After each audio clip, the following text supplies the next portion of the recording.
Good morning everyone, welcome to my YouTube channel. आज की इस लेक्चर में हम स्टडी करने वाले हैं methods and approaches to language teaching. सबसे पहले हम डिस्कस करेंगे कि मेथड क्या होता है, उसके बाद टेक्निक क्या होती है, मेथड और टेक्निक दोनों में डिफरेंस क्या है, इंडक्टिव मेथड क्या होता है, डिडक्टिव मेथड क्या होता है, और लास्ट में हम डिस्कस करेंगे ग्रामर ट्रांसलेशन मेथड को डिटेल में डिस्कस करेंगे। ग्रामर ट्रांसलेशन के मेरिट्स, डीमेरिट्स, इसके प्रिंसिपल्स, टेक्निक कौन कौन सी हैं। तो चलिए हम स्टार्ट करते हैं सबसे पहले कि मेथड क्या होता है। So what is method?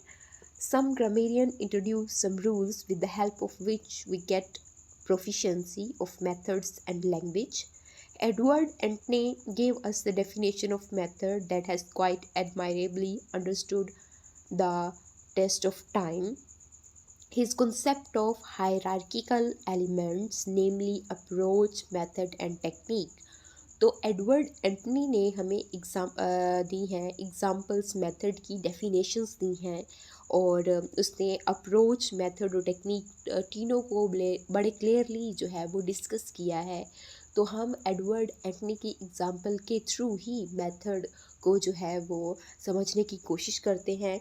उसने कहा है कि मेथड क्या होता है। Method is an overall plan. कोई भी ओवरऑल प्लान जो है उसको मेथड कहेंगे, ठीक है।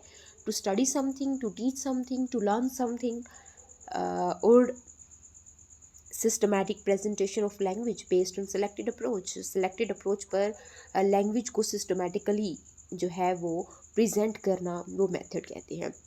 अ couple of decades later, take Richards, Theodore, Roger said. उसके बाद 10 साल बाद एक और डेफिनेशन आई, एक और जो है वो पर्सन के थ्रू, जिसका नाम टेक रिचार्ड्स था। उसने कहा कि मेथड एक अम्ब्रेला टर्म है for the specification and inter relation of theory and practice. ठीक है, थेरी और प्रैक्टिस की स्पेसिफिकेशन के लिए कि थेरी क्या होती है और प्रैक्टिस क्या होती है, और इनके इंटर रिलेशन के लिए उसने एक नई जो है वो डेफिनेशन दी। उसने कहा कि मेथड एक अम्ब्रेला टर्म होती है, ठीक है, एक वाइडर टर्म है जिसके अंडर थेरी और प्रैक्टिस दोनों आते हैं, ठीक है।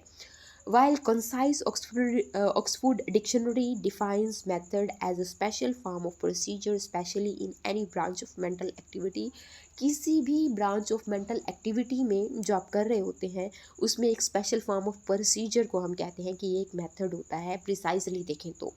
इन short, method is as a generalized set of classroom specification, classroom specification, generalise set of classroom specification के हम क्लासरूम स्पेसिफाई कर देते हैं कि इस तरह का क्लासरूम है, इस क्लासरूम में ये पढ़ाया जा रहा है, ठीक है। टीचर का एक टीचिंग ऑब्जेक्टिव है और उस ऑब्जेक्टिव के थ्रू वो एक अप्रोच लेता है, ठीक है, और अप्रोच या मेथड लेता है, और उसके थ्रू वो अपने जो है जो कुछ वो स्टडी कराना चाहता है, वो चाहता है कि उसके स्टूडेंट के लर्न कर लें, ठीक है, इन चीज़ों को वो ग्रैस्प कर लें, तो वो उनको उस तरीके से पढ़ा देता है फॉर कंप्लीटिंग लिंग्विस्टिक्स ऑब्जेक्टिव्स को कंप्लीट करने के लिए, ठीक है। करेक्टरिस्टिक्स मेथड की क्या होती हैं? Method has direct link with teaching objective के साथ डायरेक्ट लिंक होता है, ठीक है।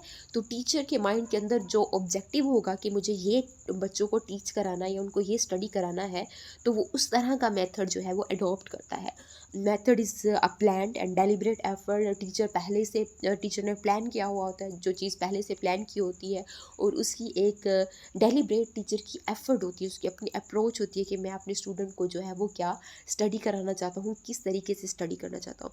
फॉर एग्जांपल, यूनिवर्सिटी लेवल पर हमें मोस्टली टीचर ऐसे होते थे कि क्लासरूम में आया, उन्होंने हमें टॉपिक असाइन किया, क्योंकि 2 घंटे का ऑलमोस्ट आप लोगों का लेक्चर्स होता है, तो वो टॉपिक असाइन कर देते थे और हमें बोलते थे कि फ़ौरन अभी प्रेजेंटेशन बनाए, और हर ग्रुप जो है वो इंडिविजुअली आकर प्रेजेंटेशन को प्रेजेंट करे। तो उस तरीके से क्या होता था कि डेली हम जो टॉपिक पढ़ते थे, वो टॉपिक डेली जो हम कवर करते थे, वो अच्छी तरह से हमारे माइंड के अंदर जो है वो बैठ जाता था, क्लियरली हमें समझ आ जाता था, क्योंकि हम खुद टॉपिक को रीड आउट करते थे। उसमें से इंपॉर्टेंट पॉइंट्स, उसका थीम, मेन आइडिया, प्लॉट जो भी होता था, हम जो है वो उससे फाइंड आउट करते थे, उसके नोट्स बनाते थे और फ़ौरन ही क्लास में प्रेजेंट कर देते थे। तो एक तरीका होता है किसी भी चीज़ को या किसी भी ऑब्जेक्टिव को गेन करने का टीचर का स्टूडेंट्स को पढ़ाने के लिए, ठीक है। तो ये टीचर की डेलिब्रेट एफर्ट होती है। Method includes interaction between the subject matter and the learners, के सब्जेक्ट मैटर और लर्नर्स के दरमियान एक इंटरेक्शन हो जाए, इस तरीके से पढ़ाया जाए, ठीक है। तो इस तरीके से मोस्टली टीचर्स जो होते हैं वो यूनिवर्सिटी लेवल पर इस तरीके से ही पढ़ाते हैं, ताकि स्टूडेंट और टीचर की इंटरेक्शन अच्छी हो, स्टूडेंट्स के साथ इंटरेक्शन अच्छी हो, और क्लासरूम कन्वर्जेशन जो है तरीके से, या क्लासरूम कम्युनिकेशन जो है वो उससे बढ़ जाती है। A method is plan before its actual launch. Actual method को लॉन्च करने से पहले मेथड जो है उसको प्लान किया जाता है कि किस तरीके से मैं स्टूडेंट को पढ़ाऊँगा। मोस्टली टीचर्स होते हैं कि वो डायरेक्ट मेथड को जो है वो उसके ज़रिए स्टडी करवाते हैं, या उसके ज़रिए बच्चों को टीच कराते हैं कि वो जो है जो सेकंड लैंग्वेज होती है, ठीक है, जो सेकंड लैंग्वेज हम एक्वायर करते हैं, ठीक है, सेकंड लैंग्वेज को सेकंड लैंग्वेज में ही पढ़ाते हैं। जो टारगेट लैंग्वेज होती है जिसको हम कहते हैं इंग्लिश लैंग्वेज को इंग्लिश में ही पढ़ाया जाता है, मोस्टली स्टूडेंट होते हैं। तो टीचर की कोशिश होती है कि बच्चे जो है उस मेथड के थ्रू कुछ ना कुछ जो है वो लर्न कर लें। काइंड्स ऑफ मेथड हमारे पास दो हैं, मेथड्स की काइंड्स। एक हमारे पास डिडक्टिव मेथड होता है और दूसरा हमारे पास होता है इंडक्टिव मेथड। तो डिडक्टिव मेथड हमारे पास क्या होता है, it is the old method of teaching English grammar. तो हम कहते हैं जो ग्रामर ट्रांसलेशन मेथड है उसको हम दूसरे लफ्ज़ों में डिडक्टिव मेथड भी कह देते हैं, and it is based on assumptions that knowledge of the rules of grammar is necessary for acquiring command over language. और इस जो डिडक्टिव मेथड होता है इसमें ये ज़रूरी होता है कि आपको कोई भी लैंग्वेज पर कमांड हासिल करना है, आप लैंग्वेज को एक्वायर करना है, तो आपको ग्रामर के रूल्स को जो है वो रटना पड़ेगा। इन this method teaching of grammar proceeds the teaching of language. इस मेथड के थ्रू जो ग्रामर ट्रांसलेशन मेथड होता है उसमें ग्रामर को टीच करा के ये समझा जाता है, टीचर ये जो है वो समझते हैं कि बच्चे जो है वो टारगेट लैंग्वेज को ईजिली अंडरस्टैंड कर पाएंगे, ठीक है। The rules of definitions are taught first and then apply to the particular example. के पहले आपको बता दिया जाएगा कि ये कौन सा रूल है। सपोज करें कि हमें पता है कि मॉडल्स में हमेशा V1 यूज़ होता है, तो आपको बता देंगे कि मॉडल्स में V1 यूज़ होता है, और बाद में आपको एग्जांपल से बताया जाएगा कि I can do this, you can do this, you may go there, we could do that, we ought to do that, ठीक है। तो उसमें हाँ, आपको पहले जो है वो रूल्स रटवा दिए जाते हैं कि मॉडल्स के साथ हमेशा V1 आता है, और फिर आपको एग्जांपल्स बताई जाएंगी, ठीक है। These rules are given by the teachers, और टीचर्स जो है ये रूल्स जो है बच्चों को रटवा देते हैं डिडक्टिव मेथड में, ग्रामर ट्रांसलेशन मेथड, ठीक है। The pupils are not given a chance to arrive at these rules and definition after examining the concrete examples themselves। मतलब स्टूडेंट्स को कोई एक स्पेसिफिक टॉपिक प्रोवाइड नहीं कर दिया जाता कि आप देखें इसमें कौन कौन सी कोई सेंटेंस देखें, और उस सेंटेंस में उसे कहें कि देखें कि इसमें मॉडल्स कहाँ पर हैं, यहाँ पर मॉडल्स के साथ V1 कैसे लगाया हुआ है, 4 से 5 एग्जांपल्स दें, और बच्चे उससे मतलब 2 या 4 पैराग्राफ्स पढ़ें और उसमें देख लें कि हाँ हर जगह पर मॉडल्स के साथ V1 है, तो वो क्वेश्चन करें, और फिर टीचर उसको आंसर करके बेटा हमेशा मॉडल्स हमेशा V1 लेते हैं, ठीक है। The teacher proceeds from the abstract to the concrete which is not psychological. Teachers जो होते हैं वो एब्स्ट्रैक्ट से कॉन्क्रीट की तरफ जाते हैं, जो कि एक साइकोलॉजिकली एक अच्छी बात नहीं है, ठीक है। इससे बच्चों की मेंटल एक्टिविटी थोड़ी सी वीक हो जाती है। By adopting this method the powers of thinking, reasoning, initiating of the pupils are weakened. और इस मेथड में जो बच्चों की थिंकिंग पावर होती है, रीजनिंग पावर होती है, मतलब जो रैशनल थिंकिंग होती है, या उनकी स्टेप लेने की जो पावर होती है, ठीक है, या स्टैंड लेने की पावर जो होती है वो वीकेंड हो जाती है, कमज़ोर हो जाती है, ठीक है। डिडक्टिव मेथड को ग्रामर ट्रांसलेशन मेथड भी कहा जाता है। एक ट्रेडिशनल मेथड है, ओल्ड मेथड है ऑफ टीचिंग ऑफ लैंग्वेज और anything, and process of adding to our knowledge by working from principles to examples के हमें पहले रूल्स बता दिए जाते हैं, फिर एग्जाम्पल्स बताई जाती हैं। Students are given an explanation regardless of timing relative to the practice part of a lesson. बता दिया जाता है, स्टूडेंट्स को एक्सप्लेनेशन दी जाती है, टाइम का कोई ख्याल नहीं रखा जाता, और प्रैक्टिस कराई जाती है लेसन के अंदर। तो और ग्रामर ट्रांसलेशन के थ्रू ही प्रैक्टिस कराई जाती है। मोस्टली आप देखें तो आपको जो ग्रेड हमारे पास होता है 6, 7, 8, 9, 10, तो उसके बाद फर्स्ट ईयर सेकेंड ईयर में भी स्टूडेंट्स को जो है वो इंग्लिश लैंग्वेज को ट्रांसलेट कराया जाता है मदर लैंग्वेज में या नेटिव लैंग्वेज में, तब जाकर उनको स्टडी कराया जाता है। तो मोस्टली पाकिस्तान में भी अभी तक जो ग्रामर ट्रांसलेशन मेथड या जो ट्रेडिशनल मेथड है या deductive method of learning English और लर्निंग लैंग्वेज अभी भी चल चल रहा है पाकिस्तान के अंदर। उसके बाद हमारे पास दूसरा मेथड होता है, that is inductive method. Inductive method जो होता है वो, इसको डायरेक्ट मेथड भी कहा जाता है, ये ऑपोजिट होता है डिडक्टिव मेथड के।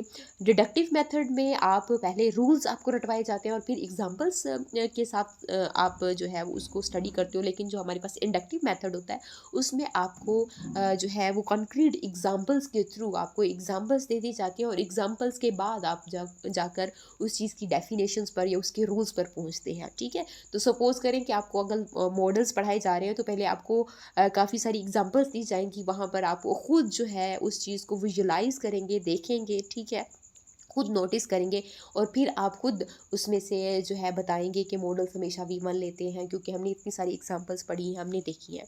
इन this method the pupils proceed from the particular to general, particular से जर्नल की तरफ आप तब जाएंगे। ठीक है, तो आप एग्जाम्पल्स के थ्रू डेफिनेशंस की तरफ जाएंगे। A child examines a set of examples, isolate a common element among them, उसमें से एग्जाम्पल्स निकालेगा, उसमें से कॉमन एलिमेंट देखेगा कि हाँ देखिए यहाँ हर जगह पर मॉडल्स में V1 आ रहा है, and encouraged to draw his own conclusion and formulate rule and definitions। और उसके अंदर एक encouragement क्रिएट होगी कि वो खुद कंक्लूजन निकालेगा, रूल भी खुद ही बनाएगा और डेफिनेशंस तक खुद ही पहुंच जाएगा। मतलब एक एफर्ट्स, पूरा एफर्ट्स का प्रोसीजर चलेगा, वो थिंक करेगा, रीज़न करेगा, फिर इनिशिएटिव लेगा और डेफिनेशन और फार्मूला दे देगा। The teachers helps him in doing through questioning, discussion, और क्वेश्चन के थ्रू टीचर जो है वो इस तरह से बच्चों की हेल्प करता है। मोस्टली हमारा होता था कि पोइट्री में, यूनिवर्सिटी में अगर लेक्चर होता है तो टीचर हमें टेक्स्ट प्रोवाइड कर देते थे और फिर बताते थे कि बेटा आप जो है इसको एक्सप्लेन करें, वर्ड्स देखें। तो हम कोशिश करते थे कि हम खुद उसमें से निकालें कि इसका थीम क्या बनेगा, इसका मेन आइडिया या सेंट्रल आइडिया क्या बनता है। राइम स्कीम का एक दफ़ा तरीका बता दिया तो हम खुद राइम स्कीम बना लिया करते थे उसमें। तो रिदम कैसे फाइंड आउट करते हैं, तो वो सारी चीज़ें एक अगर क्लासरूम में डिस्कशन हो टीचर और स्टूडेंट के दरमियान में, तो वो एक जो है रिलेटिवली ज़्यादा अच्छा मेथड होता है स्टूडेंट और टीचर के दरमियान इंटरेक्शन का, और इजीली स्टूडेंट्स जो है वो चीज़ों को ग्रैस्प कर लेते हैं। This is a psychological approach. Psychological approach है कि रीजनिंग होती है, थिंकिंग होती है, इनिशिएटिंग होती है, आप स्टेप ले सकते हैं, आपकी एक जो है वो डायरेक्ट अप्रोच होती है to teach something, to learn something, to study something. The pupils proceed from known to unknown. ठीक है, नॉन से अननोन की तरफ प्रोसीड करते हैं। उनको जो जिस उस चीज़ के बारे में जो उनको नॉलेज होता है, ठीक है, तो वो आहिस्ता आहिस्ता एग्जाम्पल्स के थ्रू चले जाते हैं डेफिनेशंस की तरफ। From the simple to the complex, पहले सिंप्लिसिटी के बारे में बताया जा रहा है, फिर वो कम्प्लेक्सिटी मतलब रूल्स के बारे में जाएँ, फिर ग्रामर के जो ऑब्जेक्टिव्स हैं वो पढ़ें। From the concrete to the abstract and from the particular to general. The pupils are active partner in the class work में, क्लासरूम के अंदर एक्टिव जो है वो pupils जो होते हैं वो पार्टनर्स होते हैं। मोस्टली यूनिवर्सिटी लेवल्स में जो टीचर्स होते हैं वो इसी मेथड के थ्रू ही पढ़ाते हैं, और this is one of the best method of teaching language, and they deduce the rules of grammar themselves, और इस तरह से स्टूडेंट ग्रामर्स के रूल्स खुद डिड्यूस करते हैं। The power of thinking, reasoning and assimilating the language, वो खुद स्टिमुलेट कर, मतलब स्टिमुलस मिलता है स्टूडेंट्स को जब टीचर्स जो है वो ट्रिगर करते हैं, उनको खुद कहते हैं कि खुद फाइंड आउट करें सारी चीज़ों को। तो आपको एक ट्रिगर मिलता है, आपको स्टिमुलस मिलता है कि आपको खुद कुछ करना है। They realise the practical utility what they are doing. This procedure of learning is living and interesting होता है, और लिविंग जो है वो एक्सपीरियंस मिल जाता है स्टूडेंट को। और इस तरह से जो स्टूडेंट्स होते हैं अगर वो नेक्स्ट जाकर टीचिंग प्रोफेशन को चूज़ करते हैं तो वो एक अच्छे टीचर जो है वो साबित होते हैं। Inductive method, audio lingual method जो होता है वो भी इंडक्टिव मेथड में ही आता है। इसमें आपकी जो स्पीकिंग है और आपकी लिसनिंग और स्पीकिंग स्किल्स बहुत ज़्यादा यूज़ होती हैं। ठीक है, process of adding to our knowledge by working from examples to principles, rules and generalizations। ठीक है, तो स्पेसिफिक से जनरलाइजेशन की तरफ जाते हैं हम, एग्जाम्पल से प्रिंसिपल्स की तरफ जाते हैं। Students attention is focused on the structure being learned and students are required to formulate the underlying pattern for themselves. ठीक है, उनका फोकस एग्जाम्पल्स पर होता है, एग्जाम्पल्स में वो सारा कुछ समझ जाते हैं और फिर वो जाकर उसके अंडरलाइंग जो प्रिंसिपल्स होते हैं, जो पैटर्न्स होते हैं, वो खुद ही उससे जो है वो डिड्यूस करते हैं। बेस्ट मेथड क्या होता है, the teacher should teach grammar inductively and ask the pupils to apply it. Deductively. तो टीचर को चाहिए कि वो इंडक्टिवली ग्रामर को पढ़ाए, ठीक है, एग्जाम्पल्स के थ्रू पढ़ाए, और प्यूपल्स जो हैं वो उसको डिडक्टिवली अप्लाई करे।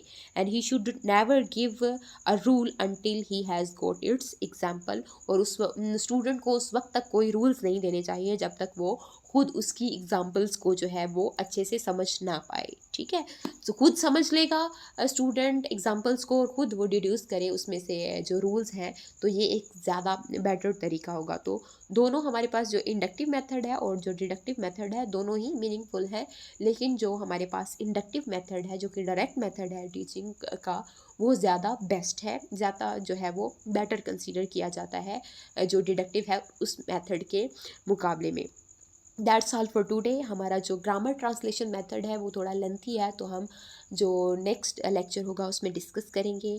अगर आपको कोई क्वेश्चन पूछना है इस लेक्चर से रिलेटेड, कहीं से कोई समझ नहीं आया, तो आप कमेंट बॉक्स में बता सकते हैं। And also do subscribe my channel for more informative lectures. Thanks for watching.